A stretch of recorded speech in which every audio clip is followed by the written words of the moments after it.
Hello and welcome. When conflicts go quiet, the international news media tends to forget them. That, it seems, may be the case with the divided island of Cyprus, which only 3 years ago appeared to be taking steps towards reunification. Following a referendum back then on both the Turkish and Greek sides of the country, talks have stagnated. The history of the island's division goes back more than 3 decades to the summer of 1974, when Turkish troops entered northern Cyprus following a military coup backed by the Greek government.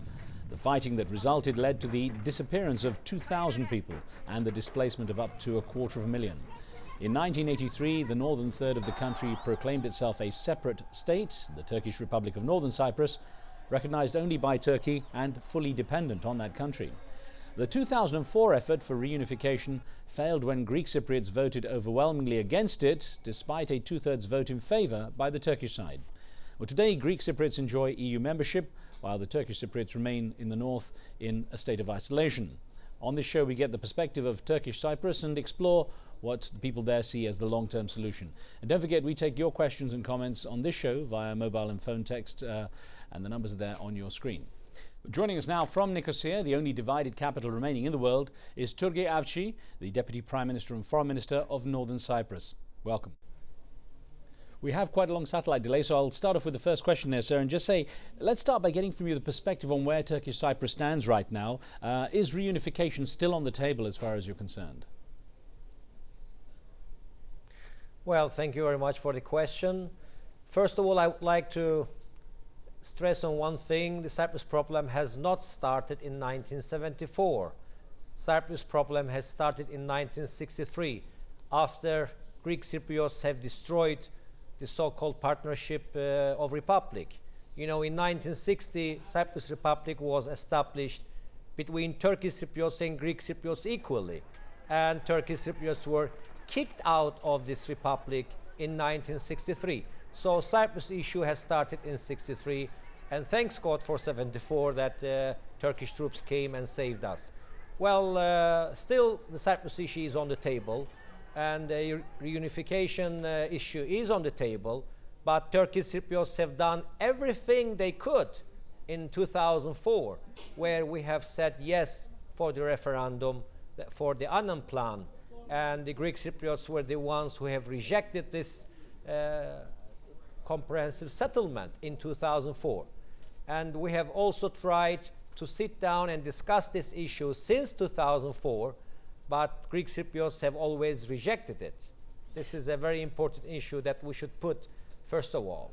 How surprised were you by the way the vote went back then in 2004 with, as we'd mentioned, about two-thirds of Turkish Cypriots saying yes, we look for reunification, but about 75% said on the Greek side, no, we're not interested? Well, because that was a plan prepared by United Nations. Annan plan put on the table, the most comprehensive plan ever put on the table for Cyprus issue, and the whole UN, the whole EU, United States have asked Turkish Cypriots, have asked us to vote yes, and we were told that we have to vote yes because this would open the way of the isolations, unite Turkish Cypriots with the rest of the world, and we have done it. We have done what was asked by UN, EU, USA. We were happy to have this solution coming up, but Greeks have rejected it. They have voted 76% no. You know why they voted no? Because they did not want to share anything with us. No power sharing, no economical sharing, nothing. Because they wanted to keep the state and the republic by themselves. And they did so. Even they voted no.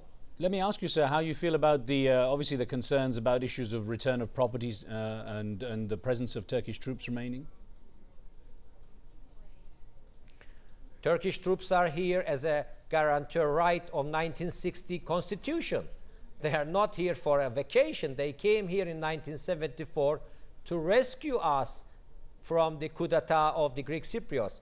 And they did not only save us, they saved even Greek Cypriots because they were killing each other starting 15th of July.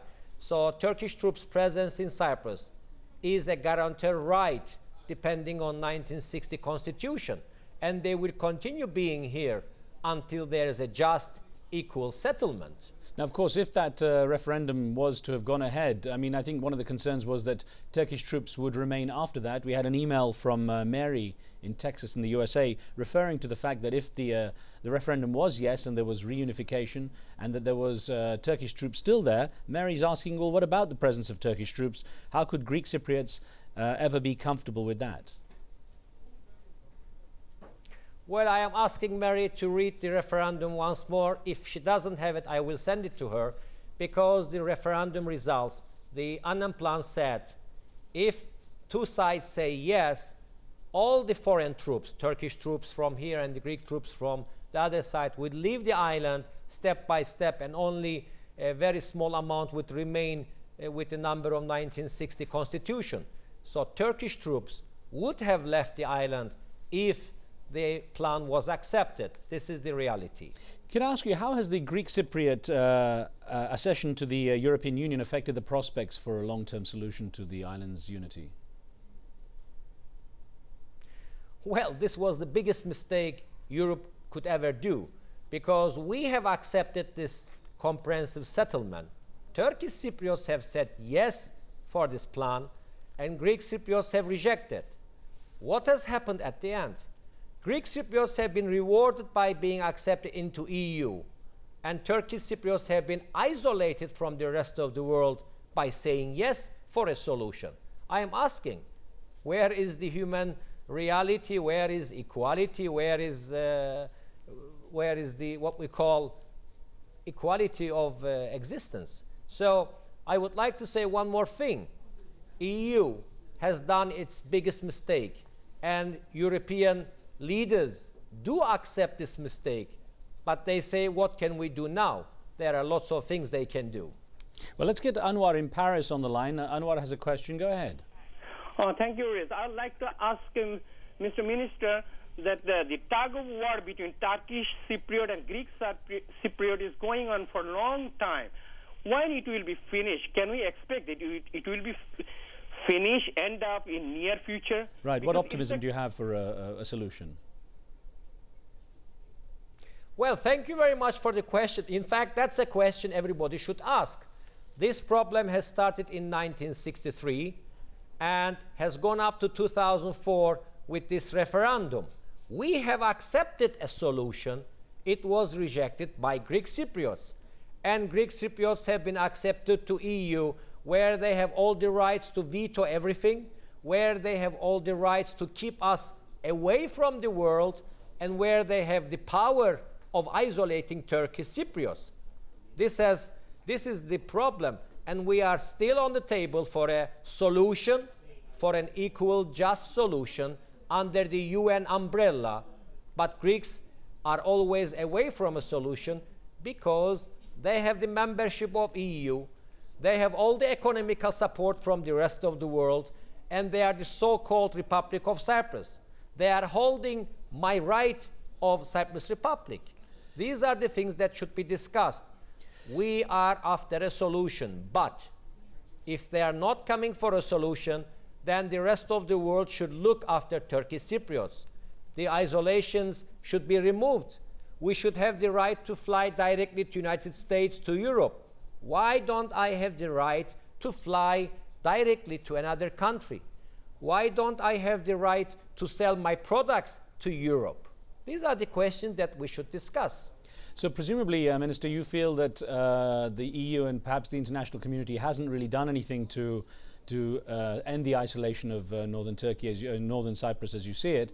Also, let me ask you, to what extent you feel the issue of the EU membership for both Turkish northern Cyprus and for Turkey itself is being used unfairly as leverage to create a situation of create a solution?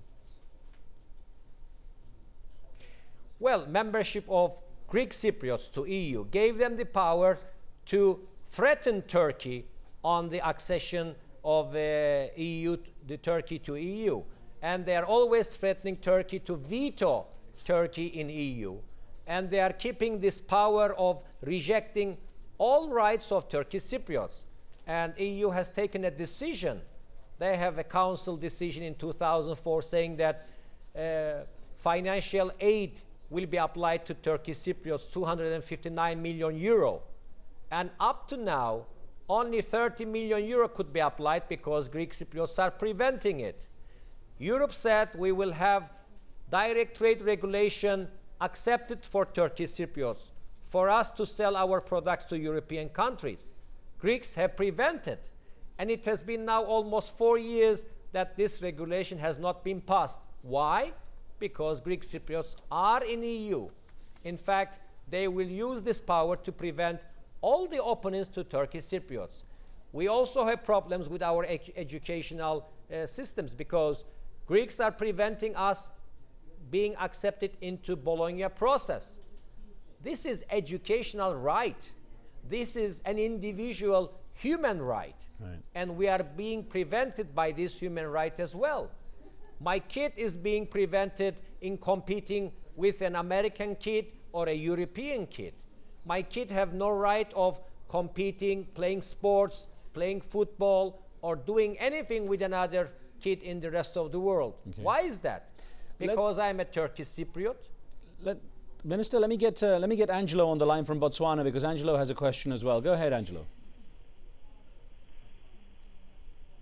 Angelo in Botswana. Are you there, Angelo? Hello. Go ahead. Riz Khan. I have a question to the gentleman who is answering this.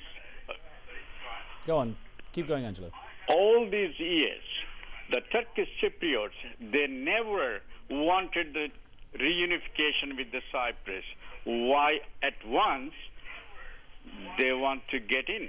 Okay, so Angelo feels that perhaps you didn't really want your reunification all this time, Minister. Well, Mr. Angelo, how did you find out that we do not want? For the first time, a referendum has taken place by international community, and we have voted yes. In the past, there have been many talks on the table, but never a referendum has taken place. So this is the first time in the history that the world has asked Turkish and Greek people, what do you want? And the answer was, we want a solution. This is the reality. Kostas is on the line from London. Kostas, go ahead. Good evening. Hi. Go ahead. My question to the Minister is the following.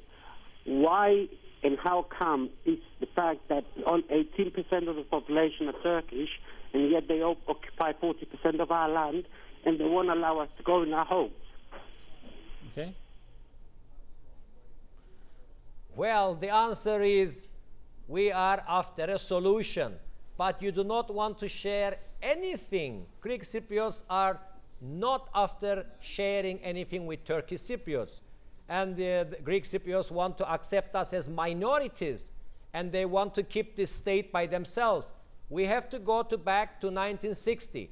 The Partnership of Republic of Cyprus was established equally by Turkish Cypriots and Greek Cypriots. And Greek Cypriots have been using this so-called Cyprus Republic since '63 by themselves. So we have the right to live freely as any other person in the rest of the world. Minister, since you've been in office, there seems to be an increase in the number of contacts, or the increase in the level of contacts between Turkish Republic of Northern Cyprus and the organization of the Islamic Conference. In what way has that increase in contact been reflected in bilateral relations between Turkish Northern Cyprus and the OIC countries? Well, Turkish Republic of North Cyprus and the OIC countries have been extending their bilateral relations. OIC's decisions have always been taken, but we have moved on and we have helped for these decisions to be realized and to become in reality. In fact, we have increased our bilateral relations with many countries. We have opened 3 new offices in OIC countries, and which are Qatar, Oman, and Kuwait. We have started our ferryboat ships between Syria and TRNC after 30 years. That means we have started our bilateral relations with the rest of the world.